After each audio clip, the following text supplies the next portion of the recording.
She hid her $50,000 wedding debt from her first marriage. I thought you'd pay it off as a wedding gift. She sobbed. I replied, return to sender. Then I annulled our marriage on the grounds of financial fraud. She is now divorced twice and still in debt. 3 months married. That's how long it took for me to discover the debt. I found it by accident, looking for a warranty document in Amanda's nightstand drawer. Found a stack of credit card statements instead, hidden under old magazines, all unopened, all marked final notice in red.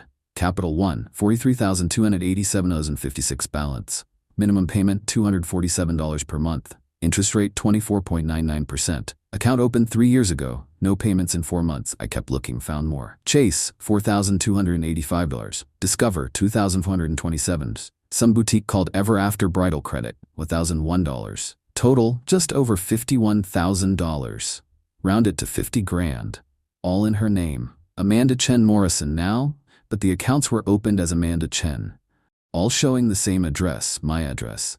But she'd been hiding the statements, taking them from the mailbox before I saw them, stashing them unopened, all from vendors and services dated 2 to 3 years ago. Right around the time of her first wedding, to a guy named Andrew, the marriage that lasted 8 months. She'd been hiding this for 3 months. Since we got married, since she moved in, since she gained access to my mailbox. I didn't confront her immediately. I'm a financial analyst. Pattern recognition is literally my job. When something doesn't add up, I investigate. I pulled my credit report, clean, 785 score, no joint accounts with her, good. I pulled our marriage certificate, standard form, no weird clauses, no financial agreements beyond basic spousal rights. I checked my bank accounts, nothing unusual. She hadn't asked for access to my accounts. We kept finances separate. She paid for groceries sometimes. I paid for dinners out. Rent was mine, my house, owned outright. Her only contribution was utilities, which she Venmo'd me monthly, about $200. So where was her money going? She made $67,000 as a marketing manager. I made $110,000. She should have had money. Enough to at least make minimum payments and not hide final notice statements. Unless the debt was so bad she couldn't even afford her old apartment anymore. Unless marrying me was her solution. I decided to test something. That evening, Amanda came home from work around 6:30. Normal day. We ordered Thai food. Watched TV. Around 8, I brought it up casually. Hey, random question. You got all your bills switched over to this address, right? Yeah, I updated everything. Why? No reason. Just making sure nothing's going to your old place.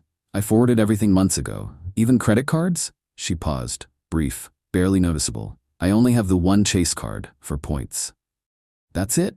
Yeah, I don't believe in carrying a lot of credit cards. Too easy to overspend. Lie. Direct lie. She had 4 cards minimum. Smart, I said. That's a trap. Exactly. She smiled. I've never carried a balance. Second lie. The next day, I took photos of all the statements, put them back exactly where I found them. Then I waited to see what she'd do. That evening, I got home before her. Checked the mailbox, 2 more credit card statements, Capital One and Discover, both with final notice stamps. I left them on the kitchen counter. Went to my office, watched from the doorway when she got home. She walked in, saw the statements, froze, grabbed them immediately, started toward the bedroom. Those came today? I called out. She jumped, turned around. These are mine. I know, final notices, both of them. Her face went pale. Want to talk about it? She didn't answer. Just stood there holding the envelopes. I walked to the bedroom, opened her nightstand drawer, pulled out the stack of hidden statements, brought them to the kitchen table, laid them out one by one, or we can talk about these. She stood in the doorway, staring at the table, at $50,000 in debt spread across our kitchen counter. What's this? Her voice was small. You tell me. She didn't move, just stared. I found them in your nightstand, I said, hidden under magazines, all unopened, all final notices. I can explain. I'm sure you can. She sat down, slowly, picked up the Capital One statement. It's not what it looks like. It looks like $50,000 in credit card debt you hid from me. I didn't hide it. I just didn't mention it. What's the difference? I was going to tell you. I just needed time. Time for what? She didn't answer. Amanda, where did this debt come from? She looked at me. Eyes watery. The wedding. Your first wedding. Yes. To Andrew. Yes. I sat back. You spent $50,000 on a wedding that lasted 8 months. It wasn't supposed to last 8 months. It was supposed to be forever. We planned this huge wedding. 300 guests, country club venue, designer dress. The band alone was $8,000. And you paid for all of this on credit? We both did. It was supposed to be our dream wedding. But it's your name on these accounts. Because Andrew refused to pay after the divorce. Said it was my fault for leaving him. Said I could deal with the debt myself. So you've been carrying this for how long? 2 years. Making minimum payments. Trying to. While making $67,000 a year. The minimum payments alone are almost $1,500 a month. Add rent, utilities, car payment, insurance, food. I can't afford that and still have a life. What was your rent at your old place? $2,200 for a 1-bedroom in a decent area. So there it was, $1,500 in debt payments plus $2,200 in rent, $3,700 per month on a $5,580 monthly income, leaving $880 for car, insurance, food, utilities, phone, everything else. Impossible to sustain. So you moved in with me. She looked down. I needed help. You needed someone to pay your bills. No, I love you. I wanted to be with you. But the debt was part of it. She didn't deny it. Just sat there, crying. Amanda, did you marry me to get out of debt? No, I married you because I love you. But you hid $50,000 in debt from me. You intercepted the bills and hid them in your nightstand so I wouldn't see them. You lied when I asked about credit cards. You've been lying this entire time. I was scared. I thought if you knew, you wouldn't want to be with me. So deception was the solution? I thought we'd work it out together. I thought once we were married, you'd help me. Help you how? She looked at me. Pay it off, as like a wedding gift or a gesture. You make good money, you own your house, you don't have debt. I thought you'd just take care of it. I stared at her. You thought I'd pay $50,000 as a wedding gift. Other people do it. I read about couples who combine finances and pay off debt together. Couples who are honest with each other from the start. Not couples where one person hides massive debt and hopes the other person fixes it. I wasn't hoping, I was planning to tell you. When? Soon. It's been 3 months. When exactly were you planning to mention your $50,000 in debt? She didn't answer. I stood up. I need to think about this. Don't leave, please, we can figure this out. Figure what out? You lied to me, you're still lying. I'm not. You said you only have 1 credit card, you have at least 4. You said you've never carried a balance. You're drowning in debt. Everything you've told me about your finances is a lie. I didn't want you to think I was irresponsible. You spent $50,000 on a wedding that lasted 8 months. That's the definition of irresponsible. I was in love. And now you're married to someone who you lied to so you could offload your bad decisions onto them. She sobbed, full breakdown. I'm sorry, I'm so sorry. I just didn't know what else to do. I can't make the payments. I can't afford to live. I needed help. Then you should have asked. Before we got married, you should have been honest. Would you have still married me? Good question. Honest answer? Probably not. Not because of the debt itself, people make mistakes, but because of the deception, the calculated hiding of information, the plan to trap me into paying for her ex-husband's dream wedding. I don't know, I said, but you didn't give me the choice.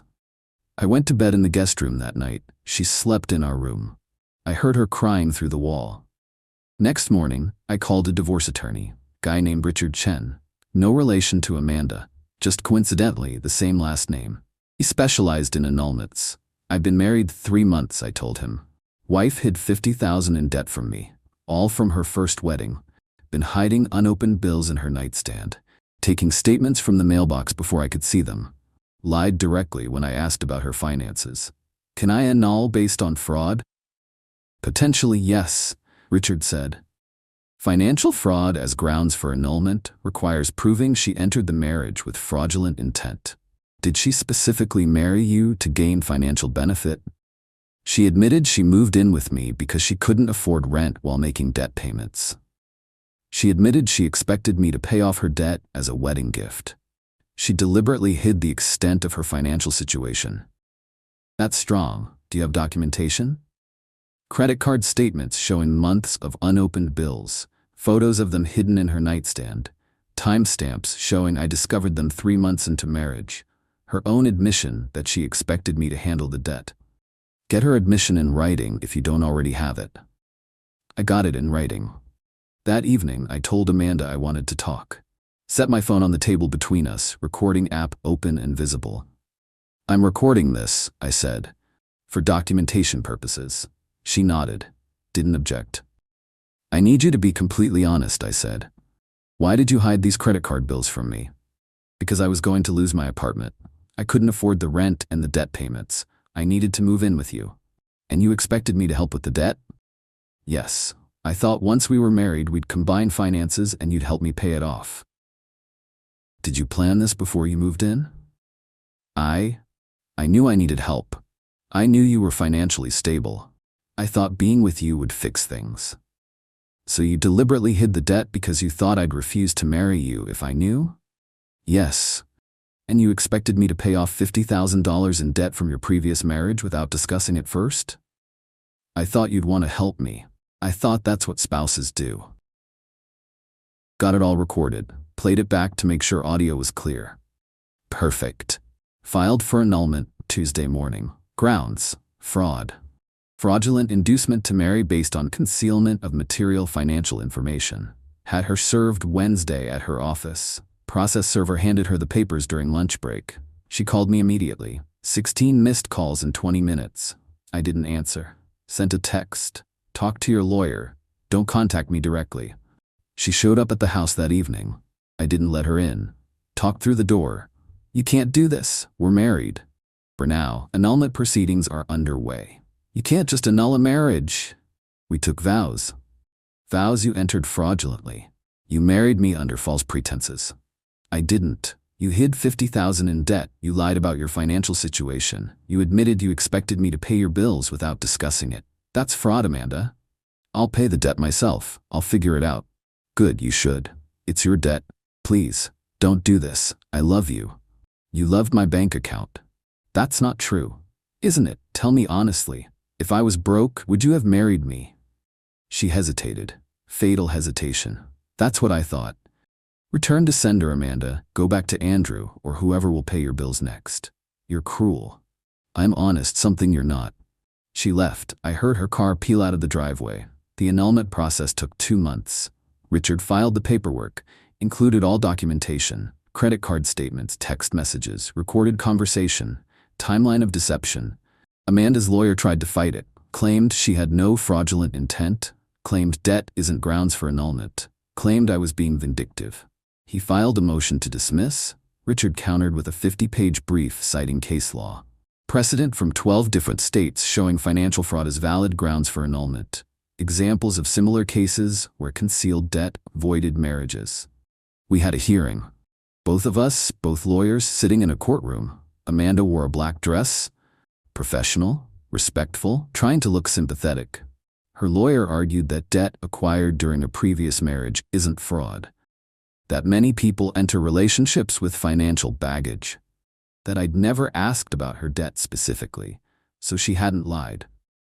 Richard destroyed that argument, pointed out that she'd actively concealed the debt by hiding statements in her nightstand, that she'd intercepted mail before he could see it, that she'd lied when directly asked about credit cards, that she'd admitted expecting him to pay her debts without prior discussion, that she'd admitted she would have lost her previous apartment without using him for financial support.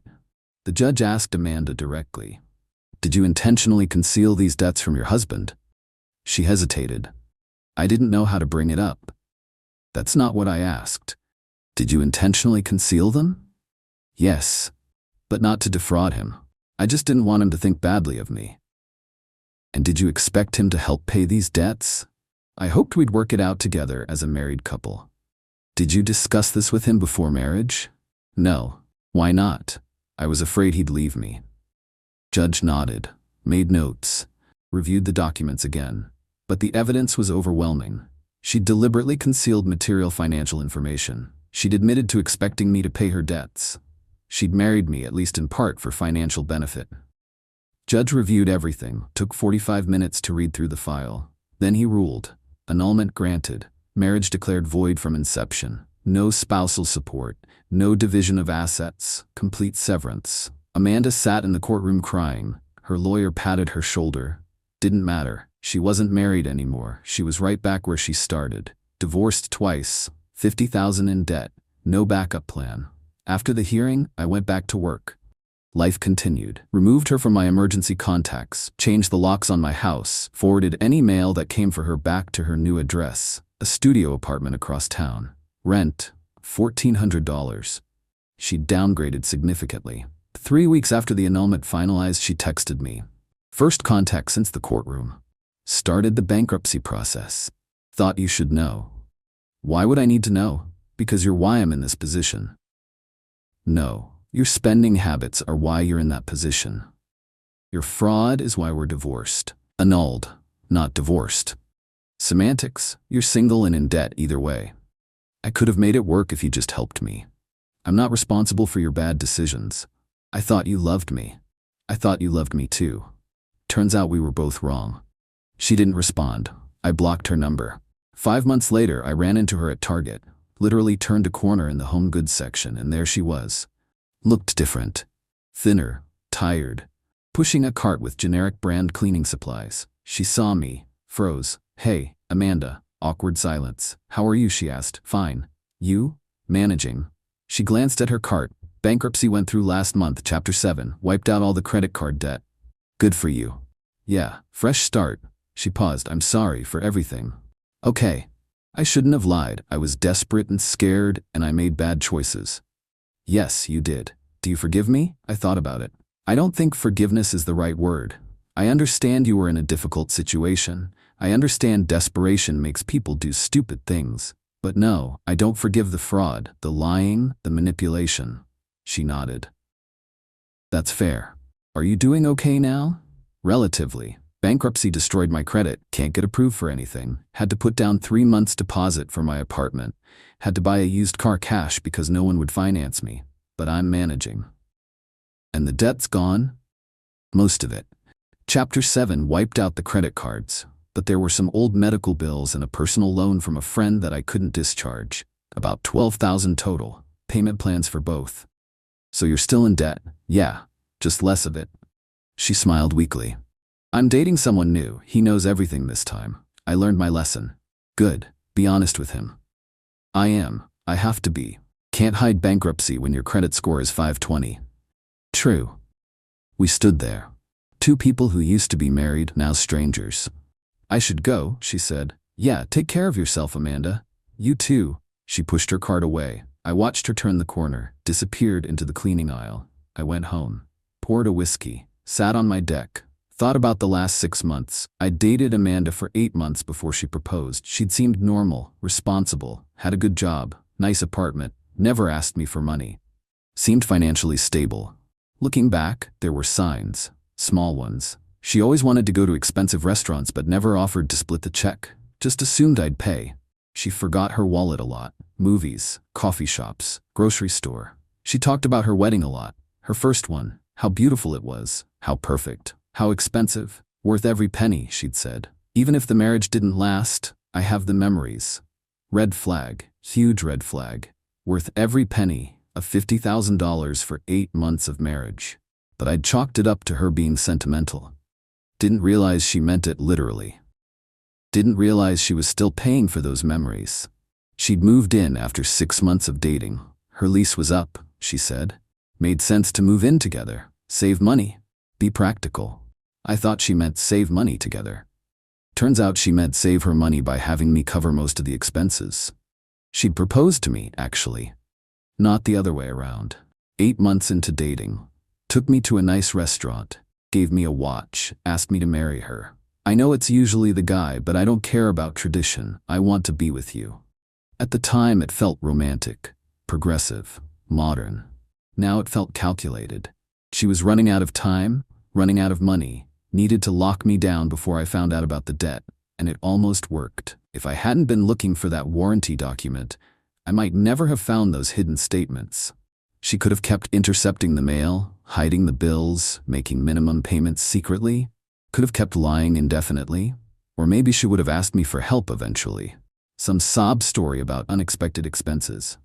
Could I loan her a few thousand? She'd pay me back. Promise. Except she'd never pay me back.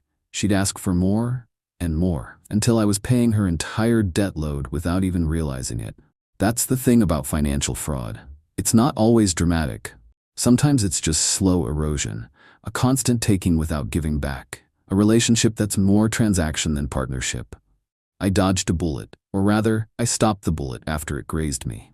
3 months married, minimal financial entanglement, clean annulment, no lasting damage except to my trust in people. Could have been worse. Could have been 2 years, 5 years, could have co-signed loans, joint accounts, joint debt, could have been trapped. Instead, I got out. Amanda got bankruptcy. We both moved on. Her new guy? Hope he knows what he's getting into. Hope she's actually being honest this time. But if she's not, that's his problem now, not mine. I'm back to dating, casually, not rushing into anything, running credit checks, asking financial questions up front, making sure there are no surprises. People think that's paranoid. You can't start a relationship with a credit check, my friends say. That's insane. Maybe. But you know what's actually insane? Marrying someone who hides $50,000 in debt and expects you to pay it as a wedding gift. Hard pass. I'll take paranoid and single over trusting and broke. She's divorced twice now. Technically annulled once, divorced once. But who's counting? She's still in debt. Bankruptcy discharged the credit cards, but she's got the medical bills and personal loan payments, and probably new debt from her post-bankruptcy life. New car, new apartment, new expenses, old patterns. Me, I'm debt-free, single, house paid off, 785 credit score, retirement accounts growing, and I run credit checks on dates now. My friends think it's extreme. I think marrying someone with $50,000 in hidden debt is extreme. Amanda went from Andrew to me to the next guy, always looking for someone to save her. I hope she learns to save herself eventually. But that's not my problem anymore. I'm just the guy who returned to sender, and I'm fine with that.